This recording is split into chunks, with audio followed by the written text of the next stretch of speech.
ಶಾಸಕರಾದ ಡಿ ವೇದವ್ಯಾಸ್ ಕಾಮತ್ ರವರ ಸಹಕಾರದೊಂದಿಗೆ ದಕ್ಷಿಣ ಕನ್ನಡ ಜಲ ಆರೋಗ್ಯ ಮತ್ತು ಕುಟುಂಬ ಕಲ್ಯಾಣ ಇಲಾಖೆ ಮತ್ತು ಪ್ರಾಥಮಿಕ ಆರೋಗ್ಯ ಕೇಂದ್ರ ಬಿಜೆ ಮಂಗಳೂರು ಇದರ ಸಹಭಾಗಿತ್ವದಲ್ಲಿ ಬಾಲಕರ ಸಾರ್ವಜನಿಕ ಶ್ರೀ ಶಾರದಾ ಮಹೋತ್ಸವ ಟ್ರಸ್ಟ್ ಉರ್ವ ಚಿಲಿಂಬಿ ಇದರ ವತಿಯಿಂದ ಉಚಿತ ಕೋವಿಡ್ ಲಸಿಕೆ ಶಿಬಿರ ನಡೆಯಿತು.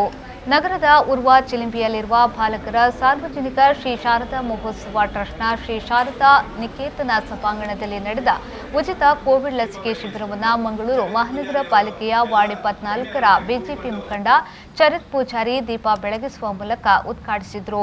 ಬಳಿಕ ಮಾತನಾಡಿದ ಅವರು, ನನ್ನ ಕ್ಷೇತ್ರದ ಕಟ್ಟಕಡೆಯ ವ್ಯಕ್ತಿಗೂ ಲಸಿಕೆ ಸಿಗಬೇಕು ಎನ್ನುವುದು ದಕ್ಷಿಣ ಶಾಸಕರಾದ ವೇದವ್ಯಾಸ್ ಕಾಮತ್ ರವರ ಆಶಯ. ಎಲ್ಲರೂ ಲಸಿಕೆಯನ್ನ ಪಡೆಯಬೇಕು, ಪಡೆದವರು ಇತರರಲ್ಲಿ ಜಾಗೃತಿಯನ್ನ ಮೂಡಿಸಿ ಭಾರತವನ್ನ ಕೊರೋನಾ ಮುಕ್ತ ದೇಶವನ್ನಾಗಿಸಲು ಕೈಜೋಡಿಸಬೇಕು ಎಂದು ಹೇಳಿದರು. ಇವತ್ತು ನಮ್ಮ ಸರ್ಕಾರ ನಾವು ನೋಡ್ತಾ ಇದ್ದೇವೆ, ಪೇಪರ್ಗಳಲ್ಲಿ, ಟಿವಿಗಳಲ್ಲಿ, ಹಳ್ಳಿಗಳಲ್ಲಿ, ಗ್ರಾಮಗಳಲ್ಲಿ ಇವತ್ತು ವೈದ್ಯಕೀಯ ಡಾಕ್ಟರ್ಸ್ ಮನೆಗೆ ಹೋಗಿ ಇವತ್ತು ಯಾರು ಲಸಿಕೆ ಹಚ್ಚಲಿಲ್ಲ ಅಂಥವರಿಗೆ ಲಸಿಕೆಯನ್ನು ಕೊಡುವಂತಹ ಕಾರ್ಯಕ್ರಮವನ್ನು ಇಡೀ ದೇಶದಲ್ಲಿ ಮಾಡ್ತಾ ಇದ್ದಾರೆ.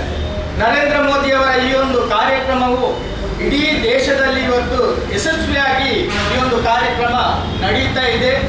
ಇತ್ತೀಚೆಗೆ ಕೆಲವು ಕೋಟಿ ಲಸಿಕೆಗಳು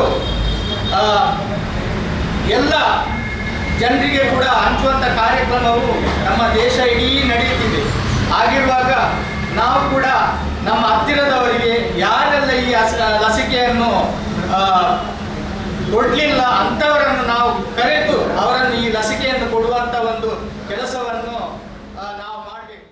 ಬಳಿಕ ಬಾಲಕರ ಸಾರ್ವಜನಿಕ ಶ್ರೀ ಶಾರದಾ ಮಹೋತ್ಸವ ಟ್ರಸ್ಟ್ನ ಗೌರವಾಧ್ಯಕ್ಷರಾದ ಲೋಕನಾಥ್ ಪಂಗೇರ್ ಅವರು ಮಾತನಾಡಿ, ನಾವು 3ನೇ ಬಾರಿ ಲಸಿಕಾ ಶಿಬಿರವನ್ನು ಆಯೋಜಿಸಿದ್ದೇವೆ.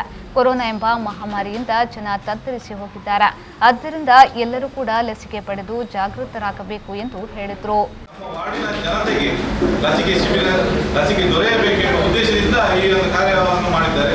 ಮುಂದೆಯೂ ಇಂಥ ಕಾರ್ಯಗಳಲ್ಲಿ ಅವರು ಜೋಡಿಸಬೇಕು. ಹಾಗೆ ಎಲ್ಲರೂ ಲಸಿಕೆಯನ್ನು ತಗೊಳ್ಬೇಕು. ಯಾರೆಲ್ಲ ಈಗ ತಗೊಂಡಿದ್ದಾರೆ ಜಾಗೃತಿಯನ್ನು ಮೂಡಿಸಬೇಕು. ಏನಾಗುವುದಿಲ್ಲ, ಪ್ರಥಮವಾಗಿ ನಾವು ತಗೊಂಡು ಇತರರಿಗೆ ಜಾಗೃತಿಯನ್ನು ಮೂಡಿಸಿ ಈ ಕೊರೋನಾ ಮಹಾಮಾರಿಯಿಂದ ಕೊರೋನಾ ಮುಕ್ತವಾಗಿ ಮಾಡಬೇಕು. ಕರ್ನಾಟಕ ಭಾರತವನ್ನು ಕೊರೋನಾ ಮುಕ್ತವಾಗಿ ಮಾಡಬೇಕೆಂದು ನಾನು ನಿಮ್ಮಲ್ಲಿ ಬೇಡಿಕೊಳ್ತೇನೆ. ಹಾಗೂ ಇದಕ್ಕೆ ಸಹಕಾರ ನೀಡಿದಂಥ ನಮ್ಮ ವೇದವ್ಯಾಸ್ ಕಾಮತ್ ಅವರ ಈ ಅಭಿಯಾನಕ್ಕೆ ತಾವೆಲ್ಲರೂ ಜೋಡಿಸಿ ಇನ್ನಷ್ಟು ಜನರು ಬಂದು ಈ ಲಸಿಕೆಯನ್ನು ತಗೊಳ್ಬೇಕು. ಹಾಗೆಯೇ ಯಾರೆಲ್ಲ ಉಳಿದಿದ್ದಾರೆ, ಏನೆಲ್ಲ ಕೆಟ್ಟ ವಿಚಾರಗಳಿದೆ, ಕೆಲವರು ಇದರಿಂದ ತುಂಬ ತೊಂದರೆಗಳಿವೆ ಅಂತ ಅದನ್ನೆಲ್ಲ ಇದು ಮಾಡಿ ಜಾಗೃತಿ ಮೂಡಿಸಿ ಆದಷ್ಟು ಜನ ಯಾರೆಲ್ಲ ಇನ್ನು 3% ಮಂಗಳೂರಿಗರು ಲಸಿಕೆಯನ್ನು ತಗೊಂಡಿದ್ದಾರೆ, ಇನ್ನೂ ಅಲ್ಪ ಸ್ವಲ್ಪ ಜನ ಎಲ್ಲಿಯೋ ಪೆಂಡಿಂಗ್ ಇದ್ದಾರೆ, ಅಂಥವರನ್ನು ಕರೆತಂದು ಇಂಥ ಕೇಂದ್ರಗಳಿಗೆ ಕರೆತಂದು ಲಸಿಕೆಯನ್ನು ದೊರೆಯುವ ಹಾಗೆ ಮಾಡಿ ತಗೊಳಿಸುವಾಗಿ ಮಾಡಬೇಕಂತ ನಿಮ್ಮಲ್ಲೆಲ್ಲರಲ್ಲಿ ಕೇಳಿಕೊಳ್ಳುತ್ತಾ.